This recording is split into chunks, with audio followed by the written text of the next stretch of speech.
영웅은 미녀를 좋아한다? 적어도 삼손에게는 어느 정도 맞는 말인 듯 합니다. 삼손이 만난 여인들은 3명인데요. 모두 동족이 아닌 외국 여인들이었습니다. 흥미롭게도 삼손 이야기에 해당하는 14장, 15장, 16장은 모두 이 여인들의 이야기로 시작합니다. 첫 번째 여인은 팀나 출신으로서 삼손은 그녀와 결혼식까지 치렀지만 미처 첫날 밤을 치르기도 전에 화가 난 동족들에게 화형을 당했었죠. 이번 영상에서는 삼손의 두 번째, 세 번째 여인이 등장합니다. 미리 스포를 드리자면 이 2명의 여인은 삼손의 죽음과도 직간접적인 관련이 있습니다. 사실 첫 번째 팀나 여인 역시 삼손 인생의 터닝 포인트였죠. 비록 그녀 자신이 의도하지는 않았겠지만 어쨌든 삼손을 현재 판관 삼손으로 만든 여러 가지 사건들의 시발점이었으니까요. 자, 이스라엘의 판관으로 살아가던 삼손은 어느 날 필리스티아인들의 5개 도시 가운데 하나인 가자 땅으로 내려갔습니다. 가자는 가나안 땅에서도 지중해에 인접한 남부 해안가 지역입니다. 필리스티아인들이 이곳에 정착하면서부터 쭉 살아가던 땅이었죠. 여호수아기에 보면 당시 이곳은 유다 지파에게 배분되었지만 그들은 유독 필리스티아인들을 몰아내지 못했던 것으로 나옵니다. 이곳에서 삼손은 어떤 창녀 한 명을 만나게 되는데요. 이번 경우는 앞선 팀나 여인과의 관계보다 좀 더 문제가 있다고 볼 수 있습니다. 왜냐하면 첫 번째 경우 비록 결혼은 했지만 잠자리를 가지지 않은 채로 결혼이 종료되었었죠. 하지만 두 번째 여인의 경우는 이방인일 뿐만 아니라 창녀였기 때문에 율법적인 문제와 윤리적인 문제까지 함께 발생합니다. 삼손은 그녀와 실제적인 잠자리까지 하게 되죠. 가자 땅의 필리스티아인들은 삼손이 이곳에 왔다는 정보를 입수하고 성문 밖에 숨어서 밤새도록 때를 기다립니다. 당시 1급 지명 수배자였을 삼손이었지만 그의 무시무시한 괴력을 이미 알고 있는 터라 필리스티아인들도 조심스러웠던 거죠. 그래서 아직 잠이 덜 깬 해가 뜰 무렵에 들이닥쳐 삼손을 치려고 했던 것입니다. 그런데 한 가지 변수가 발생합니다. 삼손이 한밤중에 일어나서 갑자기 밖으로 나가버린 것입니다. 왜 그랬을까요? 그리고 어디로 갔을까요? 삼손이 향한 곳은 가자 땅을 출입하는 성문이었습니다. 성문에 도착한 삼손은 문짝과 양쪽 문설줄을 뽑아서 그것들을 어깨에 맨 채로 헤브론 맞은편 산꼭대기까지 올라가 버립니다. 두 번째 여인 이야기는 이렇게 짧게 끝이 납니다. 아마도 2가지 중에 하나겠죠. 자신이 지은 죄를 후회했거나 아니면 필리스티아인들의 계획을 눈치채고 숨어있던 그들을 위협한 행동이거나. 자, 그런데 단지 그들을 위협하려고만 했다면 굳이 거기서 수십 킬로나 떨어진 헤브론 땅 산지까지 올라갈 이유는 없었겠죠.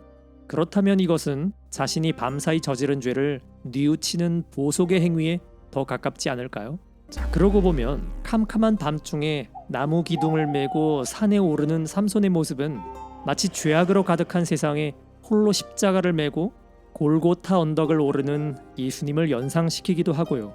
삼손 자신이 마지막에 겪게 될 고초를 미리 보여주는 것 같기도 합니다. 자, 누구나 저마다의 약점들이 있지만 삼손의 가장 약한 고리는 여자였습니다. 팀나 땅 여인과의 결혼, 가자 땅 창녀와의 잠자리.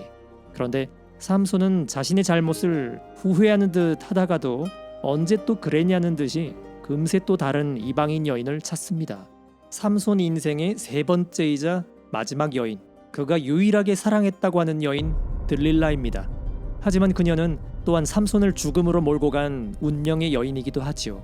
들릴라라는 이름 속에 이미 그것이 어느 정도 암시되어 있습니다. 일단 이 이름은 전형적인 이스라엘 여인의 이름이 아닙니다. 게다가 히브리어로 밤을 뜻하는 단어의 발음과 비슷하게 들리는데요. 일종의 언어 유희라고 볼 수 있습니다. 한마디로 들릴라는 작은 태양이었던 삼손을 집어삼켜 이스라엘 백성을 암흑 속으로 몰아갈 어둠의 여인이었고, 그렇다면 하느님 백성의 마지막 숨통을 끊어놓기 위해 사탄이 준비한 비장의 카드였다고 볼 수 있습니다.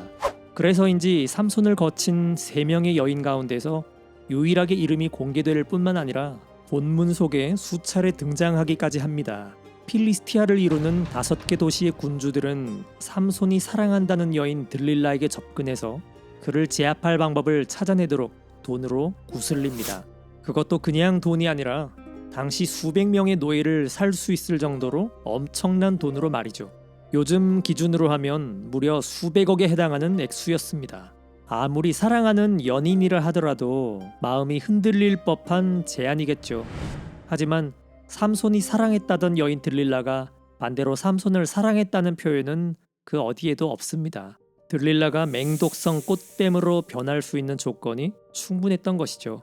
그때부터 들릴라는 삼손이 가진 힘의 근원이 무엇인지 알아내기 위해서 무려 4번에 걸쳐 집요하게 삼손을 물고 늘어집니다.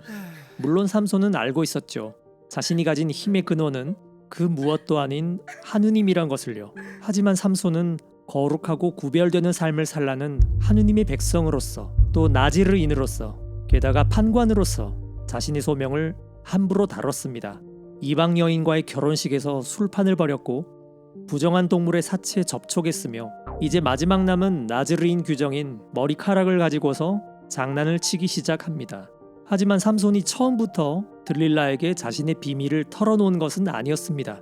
들릴라가 사랑을 확인한다는 명목으로 계속 조르니까 처음에는 농담으로 응대하던 것이 차차 실체에 가까운 정답을 알려주게 된 것이죠.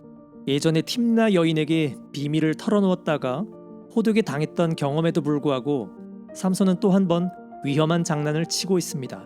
결국 삼손은 진실을 고백하기에 이릅니다. 자신은 모태에서부터 봉헌된 나즈르인으로서 머리카락을 자르면 안 된다는 것을 말이죠. 물론 삼손의 힘이 머리카락에서 나온 것은 아니었죠. 그 힘은 하느님이 주신 것이었으니까요. 하지만 삼손이 그 사실을 고백함으로써 결과적으로 마지막 남은 나즈르인 서원을 모두 어기게 될 빌미를 제공합니다. 삼손이 깊이 잠든 사이에 들릴라는 밖에서 대기하던 사람들을 불러 그의 머리카락을 몰래 잘라냈고 결국 힘이 빠진 삼손은 그들에게 붙잡히고 맙니다. 그나마 지켜오던 마지막 규정까지 삼손이 버린 그 순간 하느님께서는 그에게 주셨던 힘을 도로 거두어 가신 것입니다. 그러고 보니 그동안 참 이상했었죠. 나즈르인 판관 삼손이 경거망동하며 율법은 물론 자신이 지켜야 할 규정을 멋대로 어겼을 때조차 판관기는 그에게 별다른 율법적인 판단을 내리지 않았습니다. 게다가 하느님께서는 그런 삼손에게 계속 힘을 주셨습니다. 하지만 이제 와서 보니 지금까지 하느님께서 삼손의 잘못을 용인하신 것이 아니라 단지 참아주셨고 기다려주셨다는 것이 드러났습니다. 우선 필리스티아인들은 꽁꽁 묶인 삼손의 두 눈을 후변했습니다.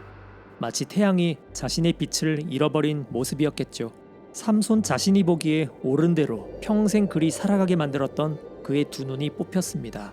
그리고 삼손을 청동사슬에 묶은 뒤에 감옥에서 연자매를 돌리게 합니다. 연자매는 당시 나귀가 돌리던 물건이었는데요. 이는 분명 삼손이 곡식을 불태움으로써 자신들의 신이었던 다곤신을 농락했던 것에 대한 복수였을 뿐만 아니라 당나귀 턱뼈로 당했던 지난 수치에 대한 안갚음이었습니다. 필리스티아의 5 제후들은 그동안 눈엣가시였을 삼손을 처리한 것을 축하하려고 모두 다곤 신전에 모여 큰 잔치를 벌였습니다.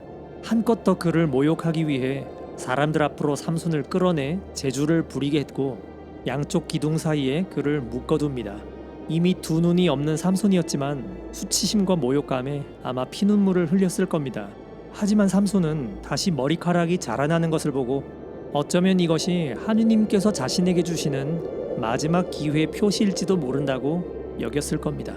그래서 하느님께 기도합니다. 이번 한 번만 저에게 다시 힘을 주십시오. 삼손은 비록 지금 두 눈을 잃었지만 대신에 믿음의 눈을 다시 얻게 된 것이죠.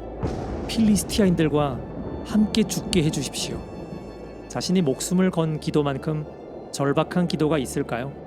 생애 마지막으로 바치는 기도만큼 진실한 기도가 어디 또 있을까요? 삼손의 이 외침은 필리스티아를 향한 복수심으로 가득했지만 더 깊숙한 곳에서는 약자들을 보호하시는 정의로우신 하느님에 대한 삼손의 믿음이 분명히 자리 잡고 있습니다. 주님의 영이 다시 오셨다는 느낌이 드는 순간 삼손은 온 힘을 다해 신전을 떠받치던 양쪽 기둥을 무너뜨렸습니다.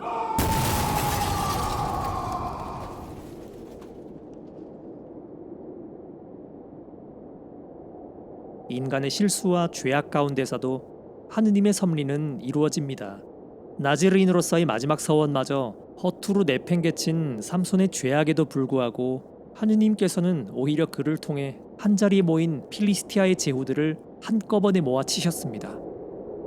하느님께서는 필리스티아의 심장부인 다곤 신의 신전에서 삼손이 바친 회개와 속죄의 희생 제사를 받아들이셨습니다. 이제 태양이 저문 이스라엘에 암흑이 드리웁니다. 삼손과 함께 판관들의 이야기가 마무리되고 더불어 판관기 전반부 이야기도 끝이 납니다.